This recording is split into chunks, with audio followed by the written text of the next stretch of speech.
Hey, what's up? I'm DJ Sixsmith. You're watching The Sit Down. New York Times bestseller Jack Carr is here with us. He's got a brand new book from Simon & Schuster right behind him there, The Devil's Hand. What's up, Jack? Nice to meet you. How are you? How's it going? Thanks for having me on. So you have been writing books for a little while now, and they have clearly caught on with people, and you have an incredible story, and we'll get into that. But what was it like writing this last book here?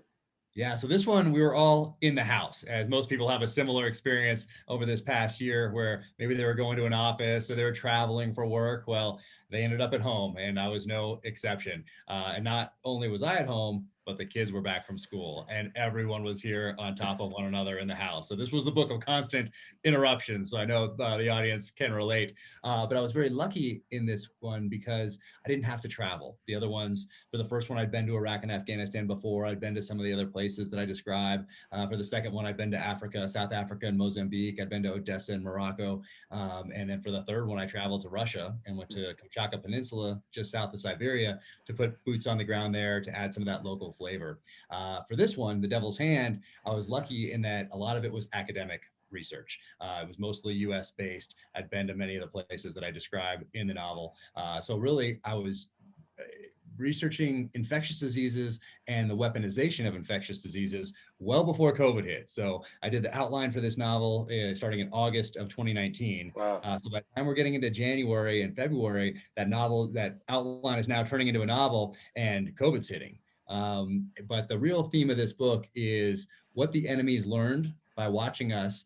Well, first from like 1971 up to 2001, what did they learn during that time period? And then from 2001 onward, watching us in Iraq, Afghanistan, Syria, some other hotspots around the world. But then as I'm writing, I'm wondering, what is the enemy learning by watching our response to COVID, watching the civil unrest in our cities over the summer, watching a very contentious political season? Because they're not just looking at that as passive observers, they're looking at all of that, they're taking notes, and they're applying that to their future battle plans. So all of that got woven into the novel as I was writing it, with the kids knocking on the door every few minutes. You're in the middle of breaking down infectious diseases, and you're like, can you just give me a second here? This is now real life. Exactly. 1 minute, just need to finish this sentence. Yeah. I mean, you just hit on a ton of fascinating things. So why don't we just talk about, you've been to some of these places, right? But you're also using the academic research. So what did you learn during this entire process? Because it's one thing to live through it. It's another thing to write about it and really dive into it here. Right. So in late 2019, I'm researching, what did the Japanese do in World War II? What was their bioweapons program like?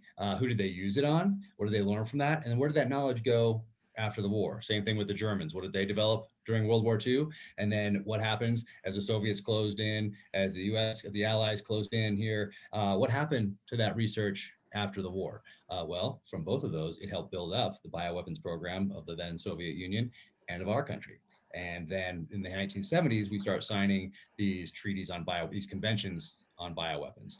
But there's some wording in there in my research that still allows you to develop some of these things, because you need to develop a defense to them. So if you're developing a defense to bioweapons, that means you have to also develop the weapon in order to build that defense. So I went down the rabbit hole on a lot of these things. And so I was I was hypersensitive when COVID hit, just because I was so into all of this infectious disease research. And so what I found out was that if you're going to build and create a more virulent form of an naturally occurring infectious disease in order to weaponize it, well, then you better have some countermeasures in place. And I not only did I research just online, I read books, magazine articles dating back 60s, 70s, 80s, 90s, and then talked to a few people who had been involved in these different programs, and they all leave something out.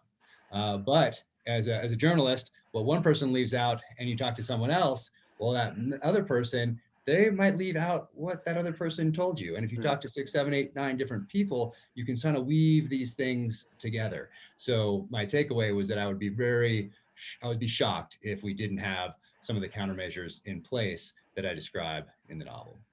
Well, it's always interesting what narrative you're trying to push, what biases you have, and based on the research that can certainly be revealed, right? And for somebody like you who has such a great knowledge of history, to live in this moment right now with COVID, with everything you just said, with racial injustice last summer, what do you make of this moment? Do you find somewhere in history where you're like, okay, it makes sense because we had the pandemic 100 years ago, or this time in this country? Like, how have you thought about everything presently as it pertains to our history here? Yeah, so for me, I think of it in terms of, hey, what decisions what can we base our decisions on now that that make use of our past experience, not just ours, but other people's, other countries, so that we can we can turn that experience into wisdom as we make these decisions, instead of doing knee-jerk things that seem to be more divisive more often than not, because we think of things in terms of these 4-year cycles, these 4-year presidential elections, maybe 8, where other countries are thinking in terms of centuries, and they're thinking in terms of what they can do now, so that 3 generations from this decision point, they're setting things up that are beneficial to them rather than us, it seems anyway, in our political climate, making decisions based on alienating one another when we might have a lot more in common than we think, just to get that vote, just to rile people up. And it's easier and easier to do that these days because we're all so connected to these social platforms. So I do get a little worried about my kids and the decisions we're making today, not just because of the freedoms they might not have in the future, but also because when I was growing up, you had books. You could go ride your bike down to the video rental store and get a VHS tape. You could turn on the TV. You could play Atari 2600, but you can only play Atari 2600 for so long. Yep. These games today, you can play forever. So that's really all you had to do. You could go outside and climb a tree. So I got to spend time in the pages of books that inspired me along my path to both serve my country in uniform, and then also I knew from a very early age that I would write one day. So I had all of these, so I didn't have all those distractions. Even today, if you sit down with a book, your phone's nearby, something's beeping at you to distract you. So I do worry about the future in those terms, particularly when I think of my kids and their grandkids. There's the good in terms of it can reach people all across the world. We can learn a lot, but then there's also the bad and misinformation, just the amount of time that we're not spending with our families, right? There's so much to unpack there. And even for you, like you've had this incredible life journey where like you were living in the moment as a Navy SEAL, but that's obviously impacted you for many years after that. So how do you think about identity? How do you identify now? Do you think of yourself as the former Navy SEAL? Do you think of yourself as an author? I mean, or is it all those different things? Yeah, I think of myself as an author now, and being a SEAL was something that I did. It's not something I am now, but just like anything, no matter what we do in life, we're building a foundation. And even if we have failures along the way, well, we're still learning from those, hopefully, and applying those lessons going forward. But you don't live back there. And I saw, as I was getting out of the military, I observed other people getting out. And now that I live here in Park City, I see it with Olympic athletes. I see it with other professional athletes that are so focused on their team or their sport, in this case, on the elite side in special operations, that guys had a hard time leaving that behind. They had a hard time leaving that life behind, even if they retire or they leave the military behind before their retirement at 20 years and move on to something else in the private sector. They still keep too close of a connection to what they were, instead of looking at it as something to build upon as they go forward. Their identity is based only in what they've done in the past rather than what they're building for the future. So I identified that early on and knew that, hey, a SEAL, that was something that I did. It was a very formative time in my life, very impactful, especially for the times I was in going down range to Iraq and Afghanistan. But it's not who I am. It's a part of who I am. It'll always be a very big part of who I am. And I incorporate that into the novels. And I think that's why the first one stood out to Simon & Schuster, who sees thousands of these things every year, because I took the emotions and feelings behind certain events downrange and I applied them to a totally fictional narrative. So it ended up being very therapeutic and read in a very authentic way when it crossed Emily Bessler's desk at Simon & Schuster. So I feel very fortunate for that time in my life. But once again, like anything, doesn't matter what it is. It doesn't have to be the military. It doesn't have to be an Olympic sport or professional sport. Anything we do in life, hopefully we're building on that foundation forward in a positive way that's a good example for whatever our circle is, whether it's one person, our kids, our family, or millions of people.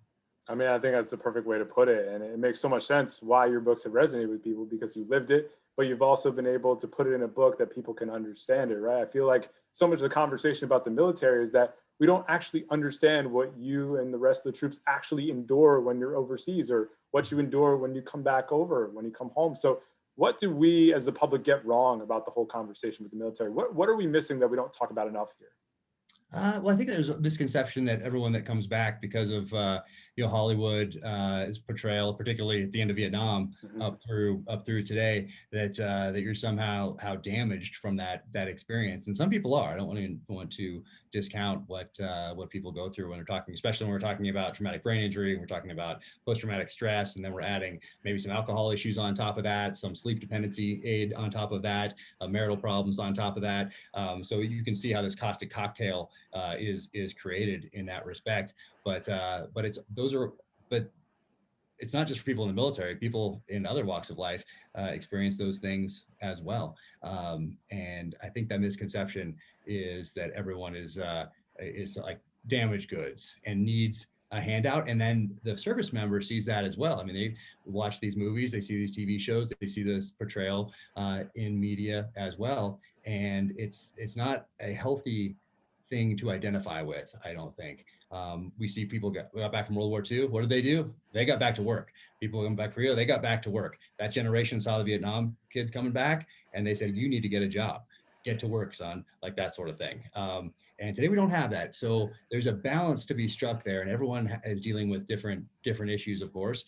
Some from the military, some not even. But I think the misconception is that everyone that has this experience is somehow how damaged in some way, shape, or form. Because one, it does make good television, it does make good movies. You have to deal with issues, you have to resolve them, you have to come full circle and learn something. But I think that's probably the biggest misconception. And for those in the private sector, it's tough to make that decision from any transition in life. Could be divorce, could be a death of a loved one, could be just changing jobs, leaving the military, whatever it might be. But for those people that have spent time downrange and been so focused on the team, I think it's very helpful for them as they get out to do multiple internships so they have time to find a good fit as they move on and figure out their next mission in life, that next passion in life, and move forward. So a lot of times they don't know what they're stepping into. They've seen it on TV, they've seen it in a movie, they think they want to do X, they start doing X and realize, oh boy, this is not what I thought. So for people that are in the military or getting out, doing internships in multiple different industries to find that right fit, I think is a huge benefit. There's nuance to the conversation. We just have a tendency to just clump people into a category and just say, yep, okay, you serve in the military, you're automatically this, right? Or even with Hollywood, you mentioned that. Like, I know you have some stuff in the pipeline that's going to be made now. Like, how cool is it to be able to tell an authentic story as opposed to just like, hey, banging against like these shows and movies just don't get it. Like, now your stuff is out there for real. Yeah, it's crazy. And what's great, it's my first experience going down this path in Hollywood, but they're filming it right now. Chris Pratt is starring. It's an 8-part series right now. The first episode, Antoine Fuqua is directing, who's just an amazing person. I feel so fortunate that it's in such great hands, but they were very careful to want to get all these details right. All the gear and just all that sort of thing, how guys talk to one another, just get all those little details right to make it as authentic and real and gritty as possible. So I feel like it's in good hands, and yeah, it's amazing to see it brought to life. And I couldn't be with a better team. Well, Jack, congrats on all the success, man. Really nice to meet you. Congrats on the new book, and we'll talk to you down the road. All right. Thank you so much. Take care.